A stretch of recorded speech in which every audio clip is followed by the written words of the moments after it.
على سيدنا محمد وعلى آل سيدنا محمد.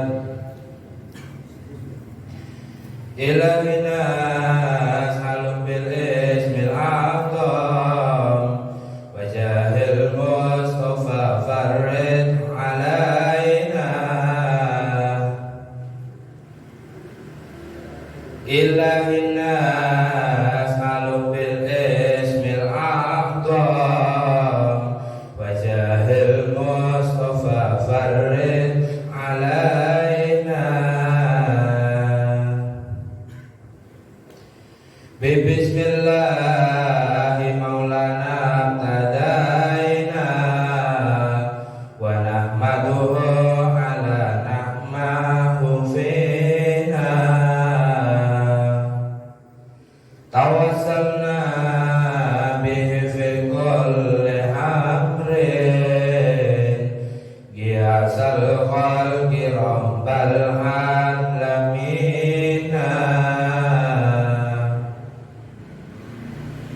وبالأسماء ما وردت بناسه وما في الغيب ربي محزونا. بكل كتاب أنزله تعالى وقرآن شفاء للمؤمنين. بكل طائف أملاك نادعون بما في غيب ربي أجمعين. إلهنا سلم بالاسم الأعظم وجاه المصطفى فرد علينا. وبالهدي توسلنا ولدنا وكل الأنبياء والمرسلين. إلهي نسألهم بالاسم الأعظم وجاه المصطفى فرد علينا. بسم الله مولانا ابتدينا ونحمده على نعمه فينا. يا إلهي اللهم صل وسلم وبارك عليه وعلى آله.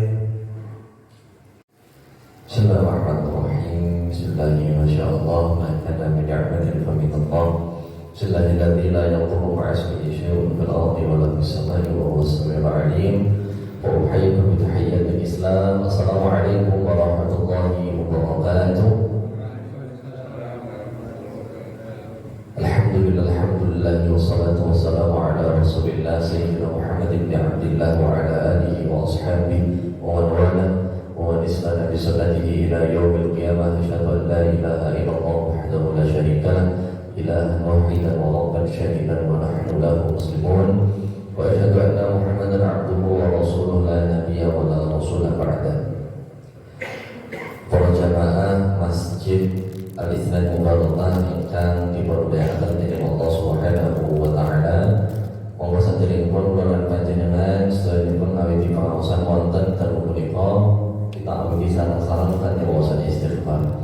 Astaghfirullah Rabbana baraya. Astaghfirullah minal khataya. Rabbi zidni ilman nafi'an wa wafiqni amalan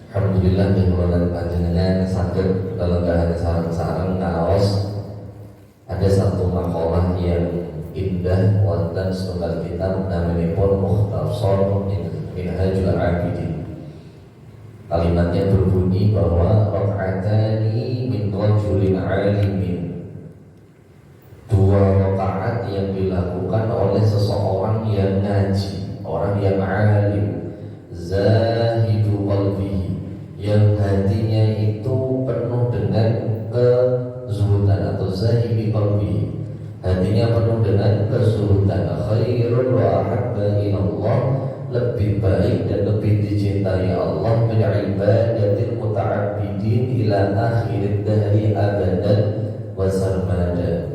Itu lebih baik daripada orang yang sekedar ibadah saja tapi tidak punya ilmunya selamanya dan sampai waktu itu habis.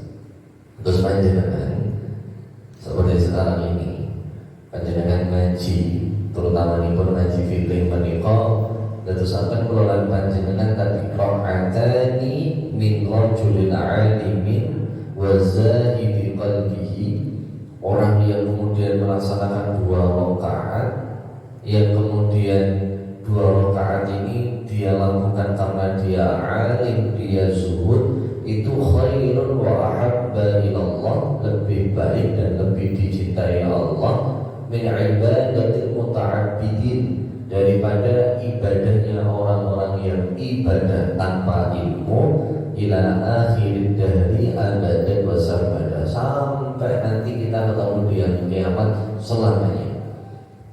Nah, ini yang membedakan ibadahnya orang yang berilmu dengan orang yang tidak berilmu. Orang yang punya ilmu itu ibadahnya ketoke sithik ning pahalane akeh. Nah, kenapa? Karena ada ilmunya. Maka panjenengan ngaji seperti ini pun itu sudah benar lah, insyaallah. Nah, insyaallah kita melanjutkan pembahasan daripada kitab Safinatun Najah. Alhamdulillah sampun dumugi bab tentang tanda-tanda balik.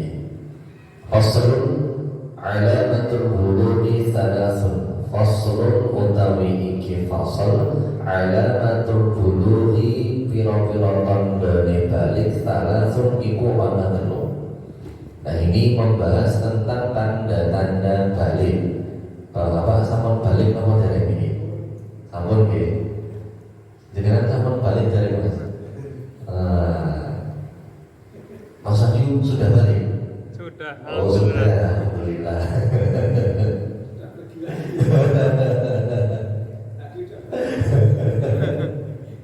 Nah, ini alamatul bulughi thalathun, tanda-tanda nipun balik nika wonten tiga.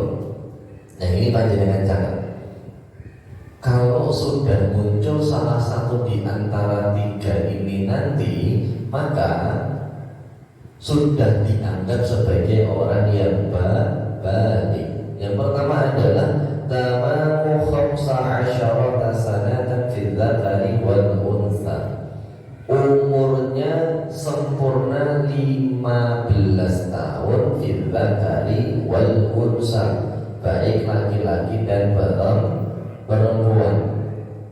Nah, kalau panjenengan gadai putra yang usianya sudah 15 tahun, maka dia walaupun pangapunten dereng mimpi basah utawi dereng haid, maka dia sudah dianggap sebagai orang yang balik.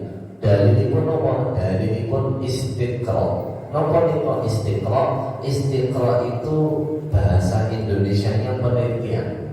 Jadi Imam Asy-Syafi'i dan para ashabnya meneliti kira-kira umumnya orang kalau sudah balik itu seenggak-enggaknya minimal atau paling enggaknya umurnya berapa. Oh, ternyata setelah diteliti umurnya paling enggaknya kalau sudah 15 tahun rata-rata sudah balik. Nah, 15 tahun ini berdasarkan apa? Apakah tahun syamsiah, tahun matahari, atau tahun komariah, atau tahun bulan? Nah, 15 tahun ini berdasarkan komariah. Napa? Komariah utawi tahun bulan. Nah, kula nika sak menika sampun yuswa sekitar 25 tahun syamsiah. Tapi kalau komaria biasanya pun niko tinggal ditambah 1 atau 2 tahun. Nah berarti kalau yuswa daripada komaria, mungkin kira langkong usianya adalah 26 atau 27 tahun. Nah ini hitungannya menggunakan hitungan komaria. Jadi misalkan panjenengan ada putra lahir tanggal 1 Muharram. Nah kalau sudah usianya menyentuh 15 tahun komaria atau ketemu 1 Muharram yang ke-15, berarti sudah balik. Nah ini yang pertama. Yang kedua adalah wal ihtilamu fil dzakari wal unsa li 9 sinin, dan mimpi basah baik laki-laki dan perempuan di umur 9 tahun. Atau mimpi basah baik laki-laki dan perempuan di usia 9 tahun. Mas jenengan soalnya pinter 20 sudah mimpi basah. Oh sudah. Mas Wahyu sampun. Sampun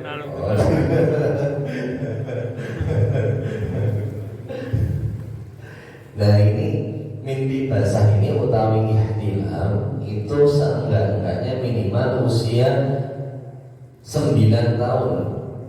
Nah 9 tahun ini sama, dia dianggap sebagai mimpi basah yang benar ketika 9 tahun komaria. Nah bedanya adalah kalau bagian yang pertama tadi 15 tahun bagi yang mereka sudah berusia itu maka dianggap balik, itu secara komaria tahdidiyah. Komaria tahdidiyah itu berarti tanggalnya secara presisi. Nah, misalkan kalau panjenengan usianya 14 tahun komaria kurang 1 hari, nah itu belum dianggap sebagai yang balik. Tapi kalau sudah 15 tahun secara presisi maka sudah dianggap sebagai orang yang balik. Nah kalau mimpi basah ini para ulama nikah berbeda pendapat. Nah ada yang mengatakan secara tahdidiyah, secara presisi. Misalkan ada orang lahirin 1 Muharram, maka kalau dia mimpi basah di usia yang ke-9 tahun dan di tanggal 1 Muharram, maka sudah dianggap sebagai orang yang balik. Adapun kalau hamil 1 misalkan, hamil 1 ulang tahun komariyah dia mimpi basah, maka belum dianggap sebagai orang yang balik. Nah ini pendapatnya Imam Bajuri dan Khatib Asy-Syarifini, dan juga dipegang oleh Ibnu Hajar Al-Asqalani dan Ibnu Hajar Al-Haythami. Nah lalu kemudian kalau Ibnu Hajar Al-Asqalani ini kok sebaliknya, yaitu 9 tahun secara takribiyah. Nah hitungannya bukan tepat tapi kurang lebih. Kalau sudah kurang lebih usianya 9 tahun, maka dia sudah dianggap sebagai orang yang balik ketika mimpi basah. Tapi pendapat yang lain, pendapatnya Imam Romli. Imam Romli mengatakan bahwa kalau untuk perempuan dia taklidiyah atau kurang lebih, untuk laki-laki dia adalah tahdidiyah atau secara presisi. Dan tanda selanjutnya wasalisuha, dan yang ketiga adalah al-haidu fil unsa bi 9 sinin. Haid bagi perempuan ketika usianya 9 tahun. Jangan haid boten Mas. Oh boten. Mas Wahyu haid boten. Oh boten. Nah, untuk laki-laki tadi mimpi basah dan juga perempuan juga ada mimpi basah. Ada ada seorang sahabiyah bernama Ummu Sulaim bertanya kepada Kanjeng Nabi, kalau misalkan perempuan mimpi basah itu bagaimana? Nah, lalu kemudian Nabi mengatakan, idza ra'atil ma, kalau memang ada pangapunten air yang keluar daripada mimpi basahnya, maka fa'alaiha an yaghtasili, maka hendaklah dia mandi besar. Nah, jadi perempuan juga bisa mimpi basah. Wal haidu fil unsa li tis'i sinin. Haid untuk perempuan ketika usia 9 tahun. Nah, 9 tahun ini sifatnya apa? Takribiyah. Nah, sifatnya takribiyah atau kurang lebih bi antara nafsuha aqal min sittati asyri yawman walau bilahwatin. Nah, misalkan kurang dari 16 hari. Nah, kalau misalkan panjenengan punya anak perempuan delalah di usia yang ke-9 tahun kurang 16 hari dia sudah haid, maka dia sudah dianggap sebagai orang yang haid. Syaratnya ini berapa hari? 16 hari sebelum menuju usia yang ke-9. Walau billah wati, walaupun hanya sesaat. Jadi minimalnya haid itu kan yauman wa lailah, 1 hari 1 malam, 24 jam. Nah, kalau kemudian kurang dari itu tidak disebut sebagai haid. Minimalnya adalah darah keluar selama 24 jam, yauman wa lailah. Wa amma hadluha falaisa bulughan. Adapun ketika tidak mencapai 1 hari 1 malam tadi, maka tidak dianggap sebagai orang yang baligh. Nah, ini tentang haid. Nah, kalau sudah tersebutkan 3 ciri-ciri ini, baik laki-laki ataupun perempuan, maka dia sudah dianggap sebagai orang yang baligh. Nopo konsekuensinya orang yang baligh? Konsekuensinya adalah dia memiliki beban syariat. Artinya kalau dia tidak sholat maka berdosa, tidak puasa maka berdosa. Dan ini pentingnya kita ngerti kapan anak-anak kita semua itu masuk pada usia balik. Kalau bisa panjenengan ajarkan dari sekarang, panjenengan kalau masih ada anak kecil, panjenengan ajarkan dari sekarang bahwa kalau nanti sudah muncul ciri-ciri tadi, maka dia wajib untuk melaksanakan kewajiban yang telah Allah berikan kepadanya. Nah, di dalam syarah kitab yaitu Kasyifatus Syajah dijelaskan, wa inna ma dzukira musannifu wa inna ma dzakara musannifu awwala mas'alati fil fiqhi alamatul bulughi li anna mana taklifi 'ala al-balighi duna as-sabi was-sabiyyah. Kenapa disebutkan oleh muallif atau penulis kitab yaitu Syekh Salim bin Sumer? Bab pertama kali yang beliau bahas sebelum membahas bab yang lainnya adalah tanda-tanda balik, karena yang mendapatkan konsekuensi hukum syariat itu adalah mereka yang sudah balik. Adapun yang belum balik, sobi atau sobia, tidak punya kewajiban untuk melakukan kewajiban-kewajiban yang Allah bebankan kepada kaum muslimin. Nah, lakin yajibu ala sabili fardil kifayati ala aslihi madzukur wal inas an ya'murahuma bis shalah wa la tatarattaf alaihi. Dan tapi bagi panjenengan semua sebagai orang tua punya kewajiban fardu kifayah untuk mereka semua agar melaksanakan sholat, baik laki-laki ataupun perempuan. Wama apa-apa yang menjadikan sholat itu menjadi sah. Kamuduhin, kayak wudu, wa nahwihi ba'da istikmaliha sab'a sinin idza mayyaza. Nah, seperti wudu dan semisalnya itu panjenengan wajib untuk ajarkan kepada anak-anak panjenengan, apalagi ketika sudah masuk usia 7 tahun. Dalil berbuti, dalilnya adalah muru auladakum bis-sholati wa hum abna'u sab'a sinin.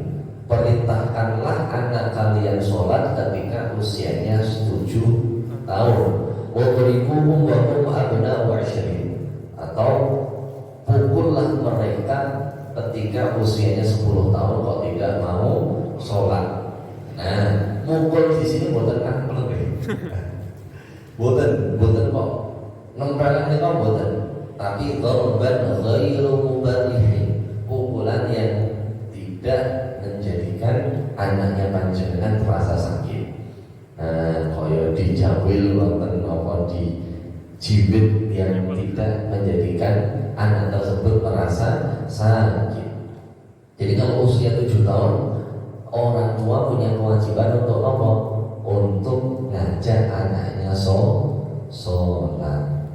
Guru-guru kami itu ketika mengajarkan anak-anaknya untuk sholat, kalimatnya adalah yuk ning surga bareng bapak. Nah, kan indah nih. Yuk ning surga bareng bapak. Biasanya pun kita lihat di masyarakat kita boten kok dipengen-pengen di surga, malah dipengen-pengen neraka. Lebih pada rasa orang neraka. Nah, kata biasa nih. Nek orang sholat disiksa karo Gusti Allah. Nek orang sholat mongkong ini, nek orang sholat mongkong ini. Padahal agama ini basyiron, kabar gembira dulu baru nadhiron, baru peringatan. Sehingga cubi daripada panjenengan takut-takuti dengan neraka, panjenengan iming-imingi dengan surga. Ile nek sholat bareng karo bapak, mongko insyaallah surga ini bareng-bareng karo bapak. Nah kan enak ya, daripada perasaannya terlihat marah. Wah, ini ya Allah, kalau sholat wakil banget itu ini malaikat rotip, kalau malaikat atid ya bingung ini atas amal apa kubi. Ampun banget. Kenapa? Karena idza mayyaza, orang yang sudah usia 7 tahun atau anak yang usianya sudah 7 tahun biasanya sudah masuk usia tamyiz. Napa niku tamyiz? Tamyiz niku saged bedakan mana salah mana benar. Terus sanderipun masuk ke usia balik, wonten naminipun usia tamyiz. Usia yang mana anak bisa membedakan mana benar mana salah. Gampangipun nek diajak ngobrol nyambung. Nah ini berarti sudah tamyiz. Nah kalau sudah tamyiz, maka orang tua punya kewajiban untuk apa? Untuk ngajak sholat. Nah di sini definisi tamyiz itu kan apa?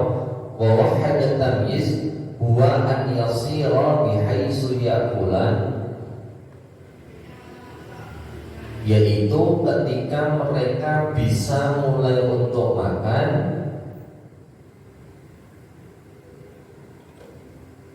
wahdahuma secara sendiri, wa yashriban wahdahuma dan minum juga sendiri, wa yastanjiyan wahdahuma dan juga bisa istinja secara sendiri, saged cawe dewe. Nah itu sudah dianggap tamyiz. Fala yajibul amr idza mayyaza qabla sab'in bal yusan. Tapi kalau tamyiznya sebelum usia 7 tahun tidak wajib, hanya saja sunnah. Atau kalau sudah 7 tahun otomatis anak sudah tamyiz, panjenengan sebagai orang tua wajib untuk ngajak sholat. Kalau belum 7 tahun adalah anak panjenengan sudah tamyiz, sudah bisa menghafalkan Quran, misalkan hafal Quran, hafal teori relativitas, hafal pada sebelum usia 7 tahun. Nah maka yusan, disunahkan untuk apa?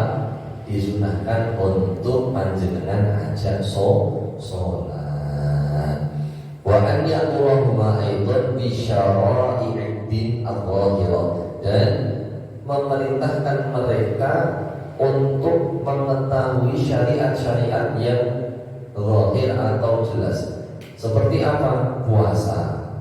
Nah, kalau anak panjenengan usia 7 tahun kok ketoknya sudah siap puasa, maka diperintahkan untuk puasa.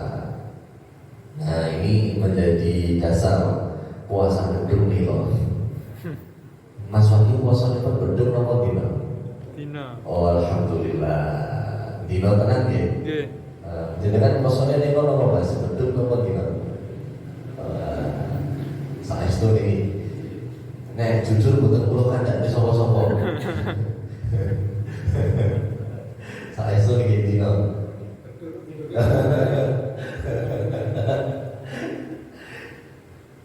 Nah tadi termasuk puasa itu wajib panjenengan ajarkan ketika anak sudah tamyiz. Nah, tadi tamyiz batas usianya berapa? 7 tahun. Ciri-ciri tamyiz ini kan apa? Bisa minum, bisa makan, dan bisa beristinja sendiri. Walakudda ma'asil batil amri minat tahdidi, dan ketika memerintahkan itu dengan sirah amr atau dengan kalimat perintah ma'at tahdid, dengan sedikit anjuran atau dorongan. Contoh, ayo sholat, ayo poso, ayo zakat, misalnya. Nah ini tadi sirah amr dengan tahdid. Jadi ada kesan kita memberikan penekanan di sana untuk apa? Agar anak mau melaksanakan syariat Islam. Ka'an yaqula lahuma, seperti berkata kepada mereka, sholiyan wa illa dharabtukuma, sholat tak orang tak duduk. Nah itu juga dianjurkan. Tapi tadi dia kalau pun duduk, boten kok duduk nampun itu boten terus panjenengan gawani belakang ya putranya panjenengan boten ngorban ghairu mubarrid, pukulan yang tidak menyakiti. Wa an ya'lamahuma, dan juga mengajarkan anak-anak kita anak Nabiya, bahwa kanjeng Nabi itu wulida bi Makkah, lahir di kota Mekah. Nah ini kadang-kadang lupa diajarkan oleh orang tua. Orang tua lupa mengajarkan kepada anaknya dari sedini mungkin untuk cinta kepada siapa?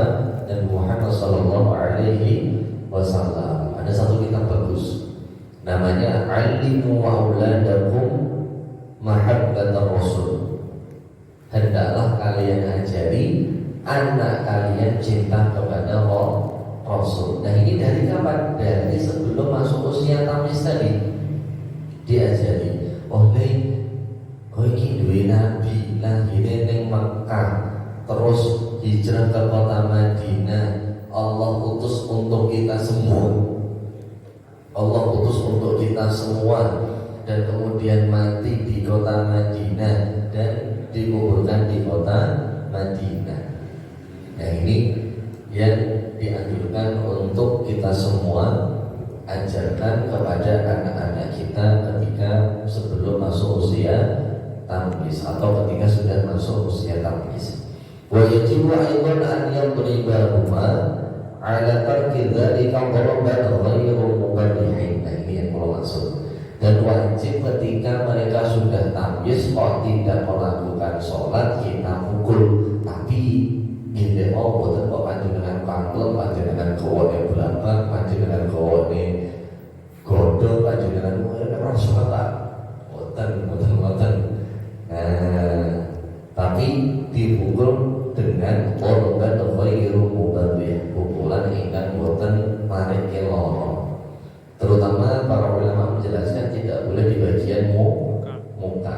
Nah, di bagian mana? Bagian yang tidak terlihat, punggung, silakan, nah itu monggo boleh untuk panjenengan pukul, tapi tidak yang menyakiti. Fi asna'il 'ashirah, ketika usianya sudah 10 tahun. Tadi dalilnya wadribuhum wa hum abna'u 'ishrin, pukullah kalau sudah masuk usia 10 tahun. Kayak bulan itu dulu di usia 10 tahun bukan subuhan, digerujuk kalian kawan. Jadi kan nanti buatan mas, orang subuhan digerujuk nopo. Banyu panas. Jadi kan, yang udah digerujuk. Guys tuh benar digerujuk kalau sampai tangan itu belakang. Nah, itu tidak apa-apa. Asalkan tadi bukan sesuatu yang sifatnya menyakiti. Ba'da tamalin tis'i lihtimalil bulughi fi. Setelah usianya 9 tahun, karena apa? Karena punya kemungkinan untuk balik. Tadi kalau sudah masuk usia 9 tahun, ketika dia sudah mimpi basah atau ketika dia haid, maka dia sudah dianggap sebagai anak yang balik. Nah, kenapa ketika usia 10 tahun itu kok tidak sholat wajib dipukul? Karena tadi ada kemungkinan sudah balik, karena sudah melewati usia 9 tahun. Walil mu'allimi aydan, dan untuk para pengajar, al-amru la-darba, al-amru la-darba illa bi'idil wali.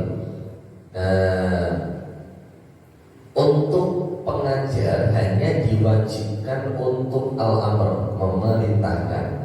La-darba, tidak punya kewajiban untuk memukul atau tidak punya hak untuk memukul, illa bi'idil wali, kecuali izin daripada walinya.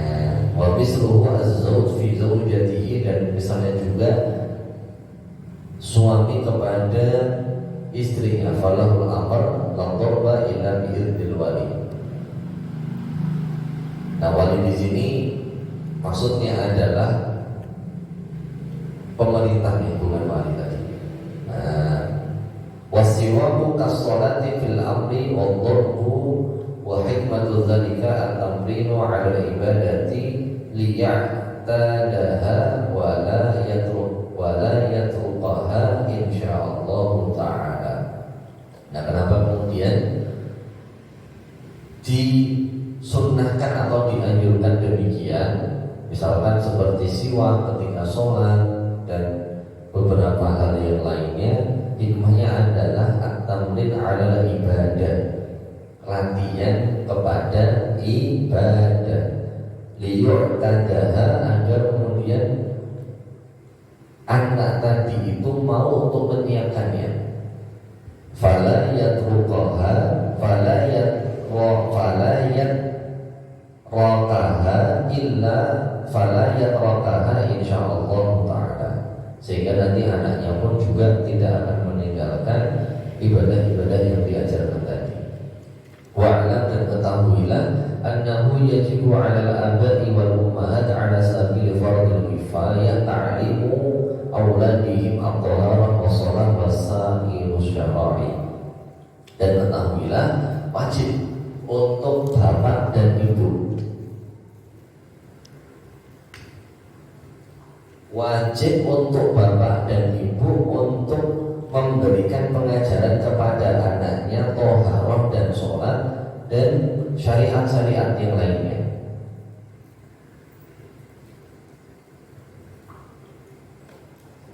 Wa muhnatu ta'limihim fi amwalihim in kana lahum malun, dan mengeluarkan uangnya untuk pembelajaran anak-anaknya, terutama pembelajaran ibadah.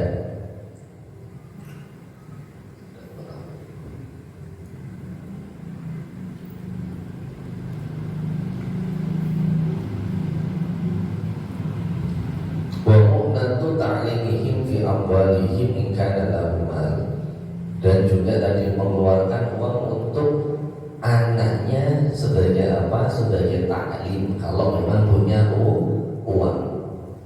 Fa illam yakun mali abaihim. Kalau misalkan tidak punya uang ya maka bapaknya punya uang atau tidak.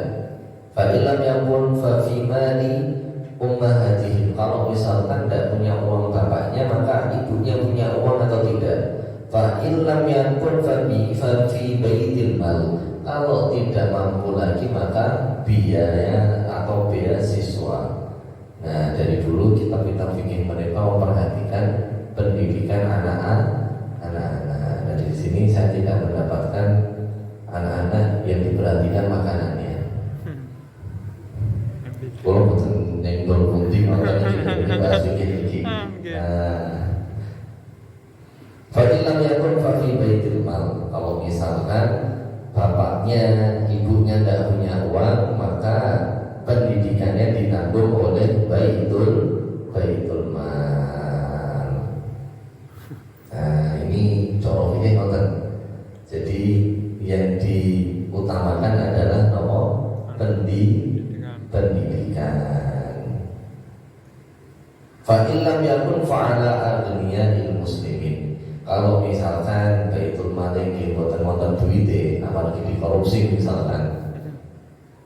Anu mriko negara pundi boten Indonesia korupsi. Konoha.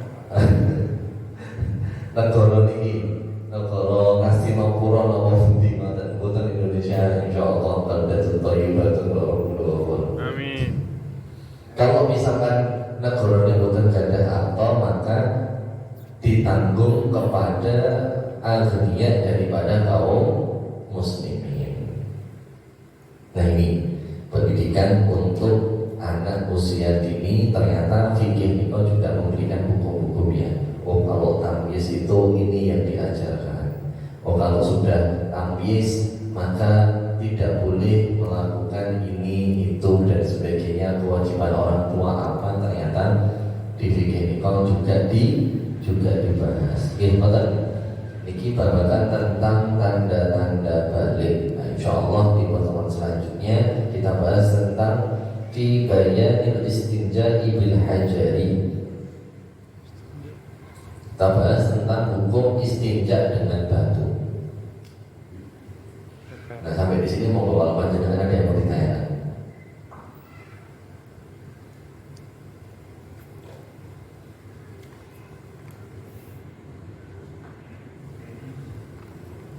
Monggo kalau ada yang mau ditanyakan.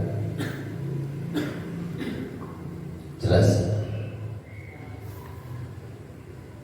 Menawi sudah jelas, kalau paling tambahan ini pembahasan ini roto-roto lucu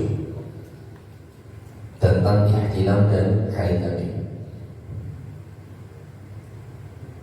Kamu jelas ya? Nah, kalau tambahin awal. Definisi dari mimpi basah atau ihtilam, ai al-imanu wa illam yakhrujul mani min al-dzakari ka'an ahassa bi khurujihi fa amsaka. Nah, ihtilam ini tetap akan jatuh hukumnya kepada seorang sobi yang merasakannya walaupun manapun dan ketika keluar terus ditahan.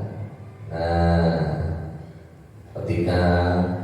ketika keluar terus ditahan tetap jatuh hukum ihtilam. Nah, sawa'un kharaja min tariqihi al-mu'tad aw ghairihi ma'a insidadil asli. Keluarnya misalkan dari lubang yang lain gara-gara lubang utamanya macet misalkan. Loh, ini tapi ini dibahas ngoten. Panjenengan pangapunten misalkan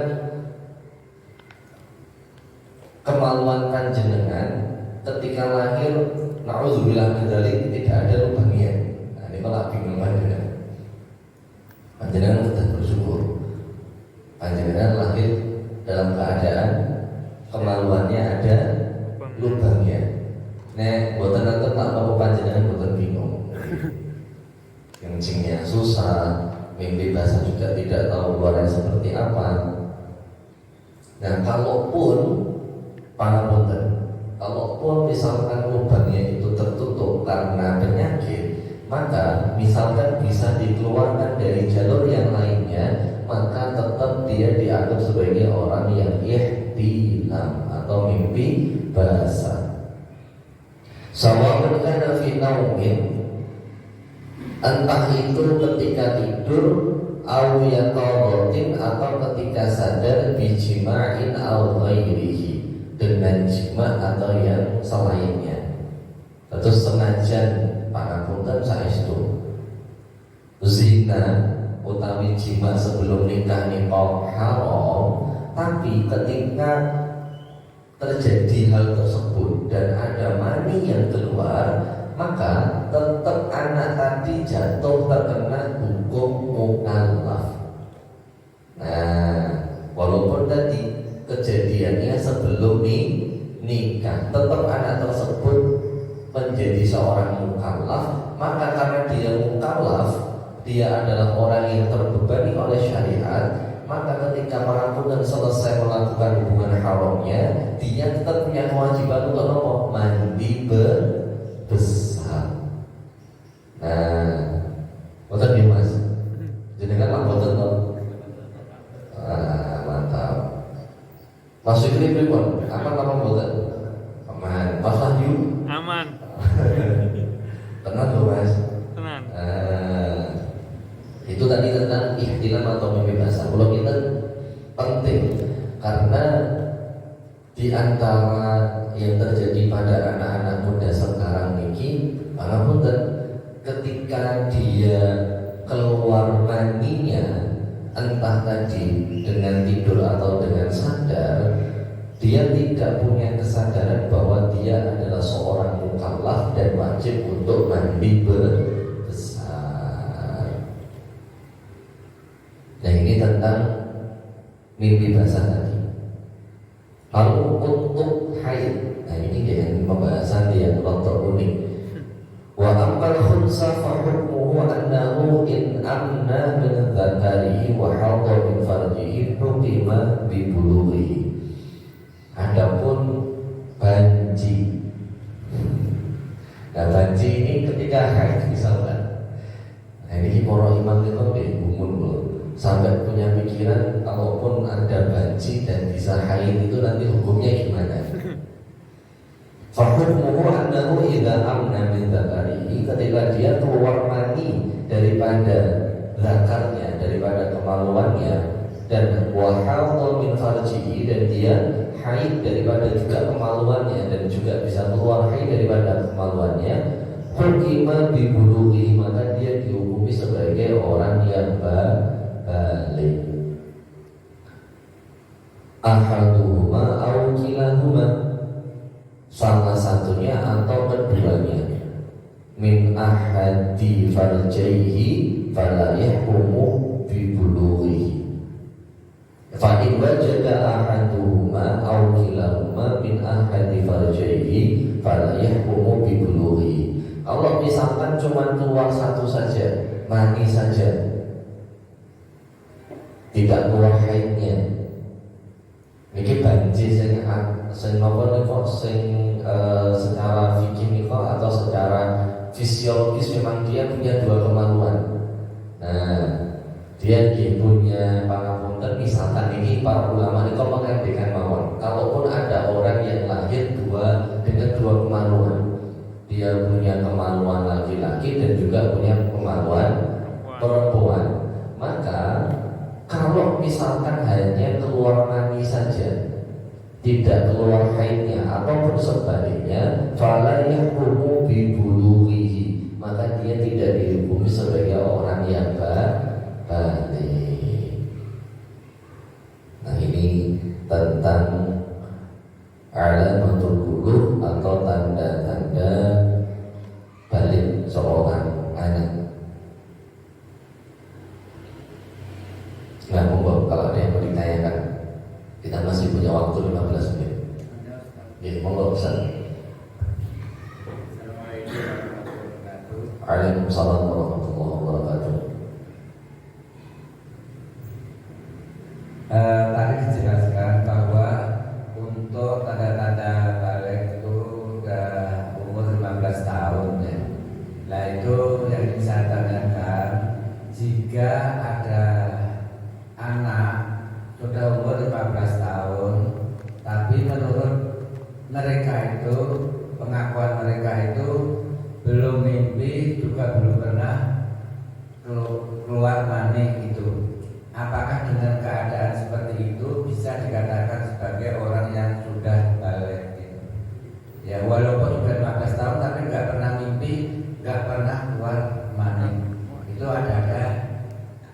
Ada orang yang bilang seperti itu. Tapi kadang-kadang ada juga belum sampai umur itu pun sudah mimpi basah dan sudah keluar mani, baik disengaja maupun tidak, itu Ustaz. Jadi bisa dikatakan sudah balik atau tidak gitu. Matur nuwun. Dia karena usianya sudah 15 tahun, maka walaupun belum keluar mani dan belum haid, tetap dihukumi sebagai yang balik. Maksudnya nggih, mungkin mas-mas ada yang usianya sudah 15 tahun. Sudah mimpi basah mas, sudah, berarti sudah balik. Ini masih ya, ini berapa umurnya? Tidak? Oh 10 Agustus tanggal 11. 11. Oh 11. Ulang tahun. Oke. Belum. Oke. Berarti kalaupun nggak mimpi, maka batasnya sampai usia 15 tahun. Kalau sudah di atas 15 tahun kok dia tetap dari mimpi, maka sudah dianggap balik. Betul nggih? Jelas nggih Mas? Mas ini.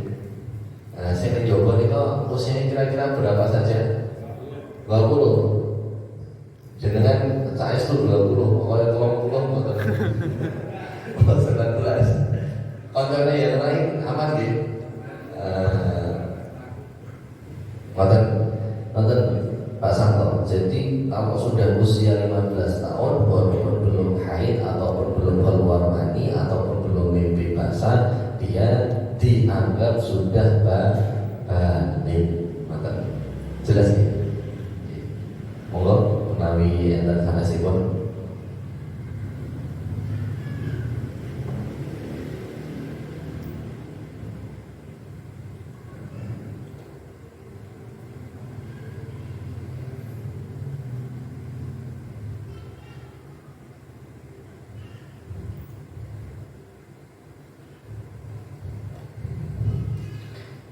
Jelas. Dan ini kalau tambahin keterangan yang lebih detail lagi ini dalam kitab Al-Roja. Dan ini kalau tahu namanya kitabnya Kasyifatus Syajah. Jadi syarahnya Safinatun Najah ini kok ada Al-Roja, ada Kasyifatus Syajah, dan ada beberapa syarah yang lainnya. Nah ini bahkan masih pada ihtilam. Fakir wasala ila qasbati, ketika maninya itu keluar hampir di ujung, summa ada, tidak jadi keluar, balik lagi. Nah ini kalau bingung, bahkan nanti ini kok para ulama ini kok dibahas. Kaan yang sana dataroh, dan ini lebih solid lagi. Seperti seakan-akan dia menahan kemaluannya dengan tangannya. Inda ihsasihi, ketika merasakannya, lamnya belum inda Ibnu Hajar. Kalaupun keluarnya seperti tadi, maka menurut Ibnu Hajar itu tidak termasuk balik wa khalafahu Rawi, tapi menurut Imam Rawi itu tetap dianggap sebagai orang yang balik. Jadi anjing tentu kok diempet gitu. Nah itu ternyata para ulama berbeda pendapat. Ada yang mengatakan dia adalah balik, ada yang mengatakan tidak balik. Oke, mungkin memang ini yang sangat dibahas insyaallah. Untuk yang lainnya kita akan bahas pada pertemuan yang akan datang atau pertemuan selanjutnya. Kenapa saya membawa kitab Kasyifatus Syajah ini? Karena ngiling-ngiling karyanya ulama Nusantara. Kasyifatus Syajah ini ingkang ngambil nika Al-Imam An-Nawawi Al-Bantani. Sinten Al-Imam An-Nawawi Al-Bantani nika punya murid namanya Syekh Mahfud Dirmasi dari Pacitan, yang juga sama-sama ngajar di Mekah ketika itu. Nah, Syekh Mahfud Dirmasi punya murid namanya Syekh Hashim Asy'ari, berdiri daripada Nahdlatul Ulama. Juga punya murid namanya Syekh Ahmad Dahlan. Nah, terdiri daripada Muhammadiyah. Nama maka beliau ini kitab-kitabnya ini kok bagus untuk dibahas saja nih pun. Tapi kalau lihat ternyata di Solo ini belum banyak yang membedah kitabnya beliau. Maka kalau yang usul untuk di sini nanti kita pendamping daripada Safinatun Najah dengan kitabnya beliau yaitu Kasifatus Syaja Syarhi Safinatun Najah. Nah, insya Allah walaupun nanti kita tidak baca keseluruhannya, kalau dibaca keseluruhannya kayak kandel nih, nanti waktunya tidak selesai-selesai kita ngaji. Kita baca bagian-bagian pentingnya mawon yang perlu panjenengan ketahui. Kalau kita nonton mau sarang-sarang di permukasi nanti mau sehat dan alhamdulillah rabbil alamin wa tafaratul majlis subhanallah wa bihamdika asyhadu an la ilaha illa anta astaghfiruka wa atubu ilaik. Jazakumullahu khairan katsiran. Di permukasi nanti wawasan salawat burda. Allah ya salli wa sallim daiman abadan ala habibika khairil khalqi kullihim ya rabbi bil mustafa balligh maqasidana waghfir lana ma madaya wasi'al karami maulaya salli wa sallim daiman على حبيبك خير الخلق كلهم هو الحبيب الذي ترجى شفاعته بكل هول من الأهوال مقتحم مولاي صل وسلم دائما أبدا على حبيبك خير الخلق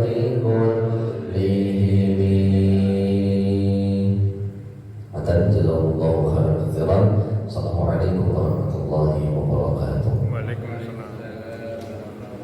Bahasa itu mesti keluar gitu. Seandainya mimpi, tapi kenyataannya itu enggak ada bahasa-bahasanya itu, apakah termasuk tanda-tanda balik? Oh, ini keren.